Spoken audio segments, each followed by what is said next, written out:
दोस्तों आज हम आपको बताने वाले हैं यहाँ पे इंजेक्शन मोल्डिंग में पूछे जाने वाले 20 वो सवाल जो अक्सर इंटरव्यू में या परीक्षाओं में पूछे जाते हैं। इन सवालों को हम एमसीक्यू यानी कि मल्टीपल चॉइस क्वेश्चन के रूप में लेकर आए हैं। तो आप वीडियो में अंत तक जरूर बने रहें और अभी तक आपने हमारे चैनल को सब्सक्राइब नहीं किया है तो कृपया सब्सक्राइब बटन दबाएं और बेल आइकन को प्रेस कर दें ताकि आपको ऐसी महत्वपूर्ण जानकारियां सबसे पहले मिले। तो नमस्कार दोस्तों, एक बार फिर मैं स्वागत करता हूं अपने चैनल JIT यानी जुगाड़ इंडिया टेक्नोलॉजी में। और आज हम बात कर रहे हैं अपने आई सेगमेंट यानी कि इन्फॉर्मेशन के बारे में। और आज हम आपके लिए एक इन्फॉर्मेशन समेट कर लाए हैं 20 क्वेश्चन का, जो कि अक्सर इंजेक्शन मोल्डिंग में पूछा जाता है, चाहे वो इंटरव्यू हो चाहे वो परीक्षा है। तो आइए देखते हैं वो 20 सवाल क्या है। सबसे पहला क्वेश्चन है, रिफिलिंग ऑपरेशन में क्या होता है? और इसके ऑप्शन इस प्रकार हैं। पहला ऑप्शन है स्क्रू अपनी धुरी पर रोटेट होता है। दूसरा ऑप्शन है स्क्रू रोटेट होकर आगे जाता है। तीसरा ऑप्शन है स्क्रू अपनी धुरी पर रोटेट होते हुए पीछे जाता है। और चौथा है इनमें से कोई नहीं, यानी कि नन ऑफ द अबव। और इसका सही जवाब क्या है दोस्तों? सी, यानी कि स्क्रू जो है अपनी धुरी पर रोटेट होते हुए पीछे जाता है। जैसा कि आप इमेज में देख सकते हैं, जब रिफिलिंग होती है तो स्क्रू जो है रोटेट होते हुए अपनी एक्सिस पर पीछे जाता है, जिससे आगे चार्ज इकट्ठा हो जाता है। दोस्तों अगला क्वेश्चन है, इंजेक्शन मोल्डिंग में प्लास्टिसाइजिंग कैपेसिटी क्या होता है? और उसके ऑप्शन है मशीन का प्रति घंटा मटेरियल प्रोसेस क्षमता, मशीन का प्रति शॉट मटेरियल प्रोसेस क्षमता, या मशीन का प्रति मिनट यानी कि पर मिनट मटेरियल प्रोसेस क्षमता, या इनमें से कोई नहीं। और इसका सही जवाब है दोस्तों ए, यानी कि material process capacity per hour of machine. इसको मशीन की प्लास्टिसाइजिंग कैपेसिटी कहते हैं। दोस्तों कई बार परीक्षक या इंटरव्यूअर जो है प्रोसेस कैपेसिटी की जगह प्रोडक्शन कैपेसिटी पूछ देता है, जिससे बंदे कंफ्यूज्ड हो जाते हैं। तो आप कंफ्यूज्ड कभी मत होइएगा। प्रोडक्शन कैपेसिटी जो होता है वो n multiply by plasticising capacity होता है, जहाँ पे n जो होता है मल्टीप्लिकेशन फैक्टर होता है, जो हर प्लास्टिक के लिए बदल जाता है। तो दोस्तों ध्यान रखिएगा, प्रोडक्शन कैपेसिटी और प्लास्टिसाइजिंग कैपेसिटी कभी भी एक बराबर नहीं हो सकता। दोस्तों अगला क्वेश्चन है, इंजेक्शन मोल्डिंग मशीन में स्क्रू का आविष्कार किसने किया था? और ऑप्शन है हनोक फ्रेंगरे, James Watson Henry, John Wesley Hyatt, या विलियम कोपित्के। और इसका सही जवाब जो है वो है बी, यानी कि जेम्स वाटसन हेनरी ने स्क्रू का आविष्कार 1946 में किया था।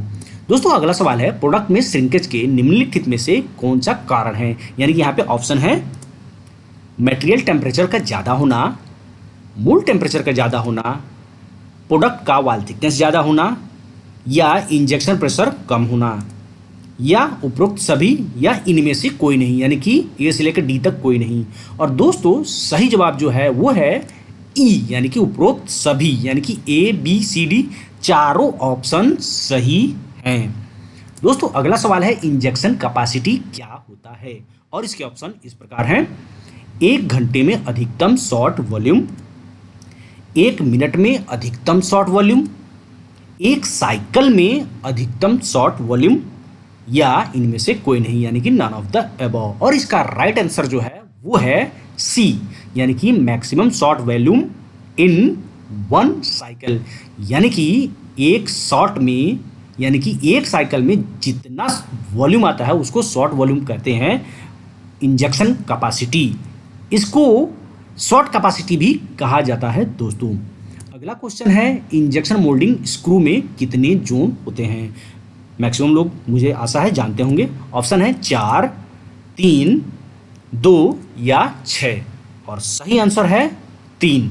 जो 3 जोन होते हैं, मेटरिंग जोन, ट्रांजिशन जोन या फीड जोन, ये 3 जोन होते हैं। ट्रांजिशन जोन को कंप्रेशन जोन भी कहा जाता है। दोस्तों अगला क्वेश्चन है, इंजेक्शन मोल्डिंग में सन गियर का प्रयोग किस लिए किया जाता है?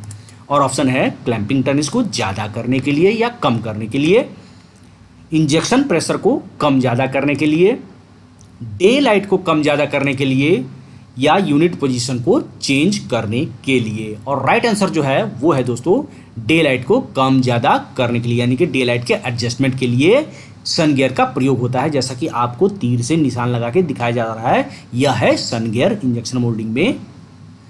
दोस्तों अगला है इंजेक्शन मोल्डिंग मशीन का आविष्कार किसने किया था, और इसके ऑप्शन है जॉन वेस्ले हयात, जेम्स वाटसन हेनरी, ओनोक फ्रेंगरे या विलियम कोपित्के। और राइट आंसर है ए, यानी कि जॉन वेस्ले हयात ने इंजेक्शन मोल्डिंग मशीन की आविष्कार किया था। अगला क्वेश्चन है शॉट पूरा भरने के बाद, यानी कि जब शॉट पूरा फिल हो जाता है तो बचे हुए मटेरियल को, यानी कि बैरल में जो मटेरियल बच जाता है थोड़ा सा, उसको क्या कहते हैं। और ऑप्शन ये है ड्रूलिंग कहते हैं, कुशन कहते हैं, ओवरफ्लो कहते हैं या इंप्रेशन कहते हैं। और इसका राइट आंसर जो है वो है बी, यानी कि कुशन। यानी कि पूरा शॉट भरने के बाद जो थोड़ा सा मटेरियल बैरल में बचता है उसको कुशन कहा जाता है। दोस्तों अगला सवाल है निम्नलिखित में से कौन सा सेंटेंस सही है। दोस्तों ध्यान से पढ़िएगा, यहाँ पे लिखा है निम्नलिखित में से कौन सा सेंटेंस सही है। यहाँ पे एग्जामिनर बहुत ही कंफ्यूज करता है। दोस्तों ये है क्लैंपिंग फोर्स इंजेक्शन प्रेशर से ज़्यादा होना चाहिए, क्लैंपिंग फोर्स इंजेक्शन प्रेशर से कम होना चाहिए, क्लैंपिंग फोर्स और इंजेक्शन प्रेशर दोनों बराबर होना चाहिए यानी कि इक्वल होना चाहिए, या इनमें से कोई नहीं, यानी कि ये कोई ऑप्शन सही नहीं है। लेकिन दोस्तों इसका सही आंसर जो है वो है ए, यानी कि क्लैंपिंग फोर्स इंजेक्शन प्रेशर से ज़्यादा होना चाहिए। और क्यों होना चाहिए? अगर क्लैंपिंग फोर्स इंजेक्शन प्रेशर से कम होगा तो इंजेक्शन टाइम में जब इंजेक्शन हो रहा होगा तो मोल्ड खुलने के चांसेस बन सकते हैं, इसलिए क्लैंपिंग फोर्स हमेशा इंजेक्शन प्रेशर से ज़्यादा होना चाहिए। दोस्तों अगला है निम्नलिखित में से बर्निंग के क्या संभावित कारण है, यानी कि प्रोबेबल कॉजेस। और ऑप्शन है high injection speed, went line का बंद होना, मोल्ड का तापमान कम होना या उपरोक्त सभी। मैक्सिमम लोग जवाब जानते होंगे और इसका आंसर है डी, यानी कि ऑल ऑफ द अबव। दोस्तों अगला है बल्क फैक्टर। ये बहुत ही महत्वपूर्ण क्वेश्चन है दोस्तों और अक्सर हर जगह पूछा जाता है। इसका है इंजेक्शन प्रेशर और इंजेक्शन स्पीड के अनुपात को बल्क फैक्टर कहते हैं, या क्लैंपिंग फोर्स और क्लैंपिंग टनेज के अनुपात को कहते हैं, या लूज रॉ मटेरियल और मोल्डेड रॉ मटेरियल के वॉल्यूम के अनुपात को कहते हैं, या इनमें से कोई नहीं, यानी कि सारे ऑप्शन गलत हैं। लेकिन दोस्तों यहाँ पे जो राइट आंसर है वो है सी, यानी कि लूज रॉ मटेरियल और मोल्डेड रॉ मटेरियल जो मटेरियल बन जाता है उसके अनुपात को ही बल्क फैक्टर कहा जाता है, यानी कि ratio of volume of loose material और मोल्डेड पार्ट को बल्क फैक्टर कहते हैं। ऑप्शन सी सही है। अगला क्वेश्चन है निम्नलिखित में से कौन सा टाइम साइकिल टाइम का हिस्सा नहीं है, और ये है mould clamping time, residence time, cooling time या इंजेक्शन टाइम। तो दोस्तों इसमें से कौन सा साइकिल टाइम का हिस्सा नहीं है, और वो है बी, यानी कि बी राइट आंसर है। रेजिडेंस टाइम साइकिल टाइम का हिस्सा नहीं होता है दोस्तों। अगला क्वेश्चन है इंजेक्शन मोल्डिंग में रिफिलिंग के दौरान स्क्रू जो है कौन सी प्रेशर यानी कि किस प्रेशर की वजह से पीछे जाता है। बहुत ही महत्वपूर्ण सवाल है दोस्तों, ध्यान दीजिएगा। मटेरियल बैक प्रेशर की वजह से पीछे जाता है, इंजेक्शन प्रेशर की वजह से पीछे जाता है, क्लैंपिंग प्रेशर की वजह से पीछे जाता है, या यूनिट प्रेशर की वजह से पीछे जाता है दोस्तों। और राइट आंसर क्या है? ए, यानी कि मटेरियल बैक प्रेशर की वजह से पीछे जाता है। दोस्तों अगला क्वेश्चन है एक ही इंजेक्शन मोल्डिंग मशीन पर अलग अलग मटेरियल का शॉर्ट वेट अलग क्यों होता है, यानी कि क्यों बदल जाता है। कहने का मतलब ये है कि जब एक ही मशीन पर हम कभी पीपी या एबीएस या कुछ अलग डालते हैं तो उसका शॉर्ट वेट क्यों चेंज होता है। और उसके ऑप्शन ये हैं मेल्टिंग टेम्परेचर अलग होने की वजह से, डेंसिटी अलग होने की वजह से, हार्डनेस की वजह से, या इलास्टिक प्रॉपर्टी जो होती है प्लास्टिक की अलग अलग होती है उसकी वजह से। और इसका राइट आंसर जो है डेंसिटी की वजह से। दोस्तों जब डेंसिटी चेंज होता है तो वॉल्यूम चेंज हो जाता है, इसी वजह से शॉर्ट साइड भी चेंज हो जाता है, जिससे शॉर्ट वॉल्यूम चेंज हो जाता है। दोस्तों अगला क्वेश्चन है इजेक्शन टेम्परेचर क्या होता है, और उसके ऑप्शन है प्रोडक्ट भरने के बाद का टेम्परेचर, क्यूरिंग टाइम के बाद का टेम्परेचर, या प्रोडक्ट इजेक्ट होने के बाद का टेम्परेचर, या इनमें से कोई नहीं।